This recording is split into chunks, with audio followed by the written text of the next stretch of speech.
Buenos días. Este video es devocional en griego y estamos viendo el pasaje Juan 1, 3 a 5. El Evangelio de Juan, capítulo 1, versículos 3 a 5. Soy el maestro Chris Collins Jr. Vamos a empezar leyendo el pasaje en griego. Panta di autou egeneto kai choris autou egeneto ude gen hogegonen. En auto zoe ein, kai hitzoe ein tophos ton anthropon. Kai tophos en te scotia faine, kai he scotia auto u catelaben. Y como hicimos en el video pasado, en los versículos 1 a 2, vamos a ver este pasaje frase por frase. Empezamos con el versículo 3. La primera frase es panta di autou egeneto. Aquí tenemos panta, que es neutro plural nominativo, significa todo o todas cosas, y su uso en esta frase es sujeto. Di viene de la preposición dia y significa por medio de, con el genitivo. Autou aquí es un pronombre personal, tercera persona singular genitivo, significa él, y su uso es objeto de la preposición dia. Egeneto es aoristo segundo, voz media, indicativo, tercera persona singular de ginomai. Llegó a ser o fue hecho. Y la traducción de esta frase, por medio de él todas las cosas fueron hechas. Una nota técnica sobre esta frase. Aquí pueden notar tal vez que el sujeto panta es plural, es neutro plural, y el verbo egeneto es singular, es tercera persona singular. ¿Por qué es así? Pues muchas veces en el griego, especialmente con el género neutro, vemos que existen sujetos plurales con verbos singulares. Es una construcción muy común con sustantivos neutros. Y algunas preguntas para sus estudios. ¿Cuál es el antecedente de autou? Autou en esta frase, ¿a quién o a qué se refiere? Siguiente pregunta, ¿a qué evento se refiere esta frase? ¿De qué está hablando esta frase? Y otra pregunta que nos enseña sobre la participación de Jesús en la creación del mundo. Y para saber más sobre eso pueden ver también Hebreos 1, versículo 2. Siguiente frase. Kai horis autou egeneto ude gen ho gegonen.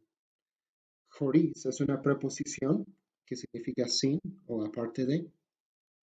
Ude en es una frase que vamos a ver, lo vamos a tomar como un adverbio de ninguna manera, pero también puede significar ni una cosa, es la traducción literal.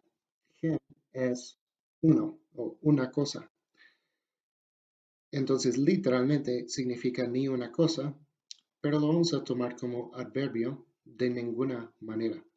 Jo aquí es un pronombre relativo, neutro singular nominativo, y lo vamos a traducir lo que o que. Su uso en esta frase es sujeto. Gegonen es un verbo perfecto activo, indicativo, tercera persona singular.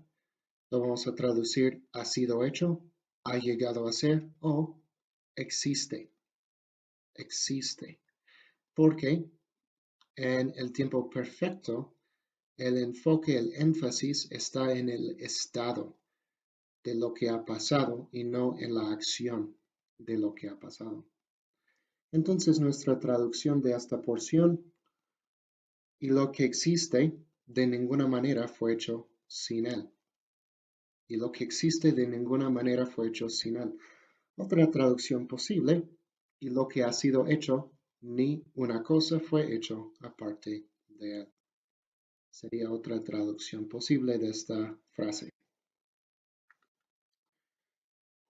Algunos eruditos ponen un punto después de gen. De hecho, en mi Biblia griega hay un punto después de gen. Pero después de leer algunos comentarios, muchos eruditos prefieren poner el punto después de gegonen.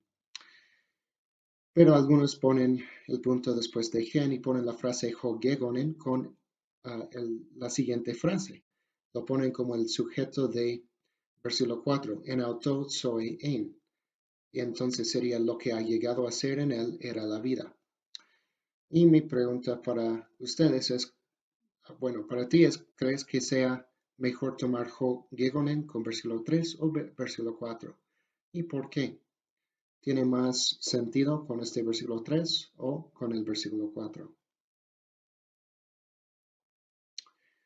Y yo personalmente lo tomo con el versículo 3.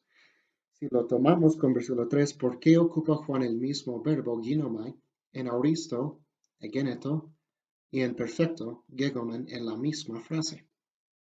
¿Por qué ocuparía el mismo verbo en dos formas, en dos tiempos en esta frase? ¿Y cómo cambia su énfasis con el cambio de tiempo? ¿Cuál es el significado de tener estos dos tiempos de ginomai? Y esta frase parece ser el opuesto de la primera frase del versículo 3. En la primera frase vimos que todo fue hecho por Él. Por Él fueron hechas todas las cosas. Y aquí tenemos el opuesto, el negativo. Eso fue el positivo. El negativo es nada fue hecho sin Él. Es la idea básica de esta frase. ¿Por qué lo diría Juan así? ¿Por qué dice dos veces básicamente la misma cosa? ¿Por qué se repite? Siguiente frase, versículo 4. En auto soy ein. Auto es un pronombre personal, tercera persona masculino, singular, dativo, él, y es el objeto de la preposición en. Zoe es femenino, singular, nominativo, significa vida, y su uso aquí es el sujeto de esta frase. En es el verbo imperfecto, activo, indicativo, tercera persona singular, era o estaba. Y una traducción de esta frase, en él estaba la vida. Muy sencilla. Unas preguntas para ustedes. ¿Cuál es el antecedente de auto? Auto, ¿a quién se refiere auto? Y la palabra zoe, vida, es una palabra muy importante en Juan. Lo vemos aquí en el Evangelio, también en sus cartas, en Apocalipsis. Es una palabra muy importante para Juan. ¿Qué significa esta frase? La vida estaba en él. ¿Y qué nos enseñas acerca de Jesús? ¿Qué nos enseña esta frase acerca de Jesús? ¿Qué significa que en él estaba la vida? Siguiente frase. Kai hitzoe ein to phos ton anthropon. Phos, neutro singular nominativo, significa luz. Y su uso aquí es predicado nominal. Predicado nominal.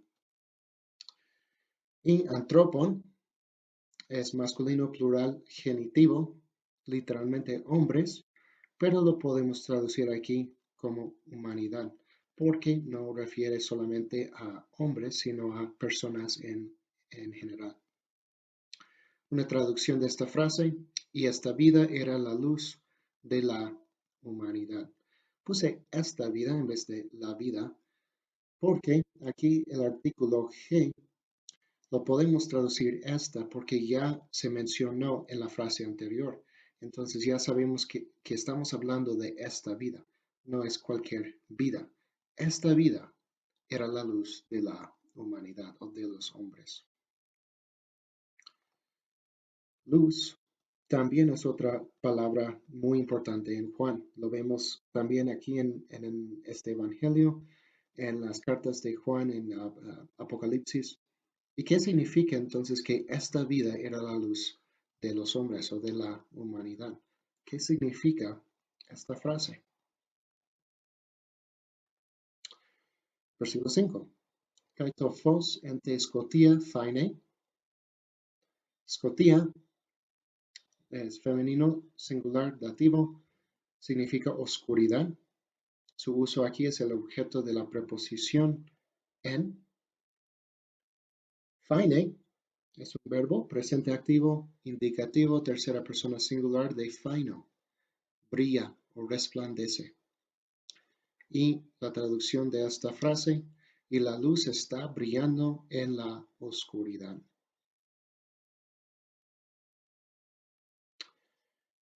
Algunas preguntas para sus estudios. ¿Cuál es la importancia de la palabra scotia? ¿Con qué palabra se contrasta? ¿Y por qué ocupa Juan el tiempo presente con este verbo phaine? Está brillando o brilla. ¿Por qué ocupa el tiempo presente?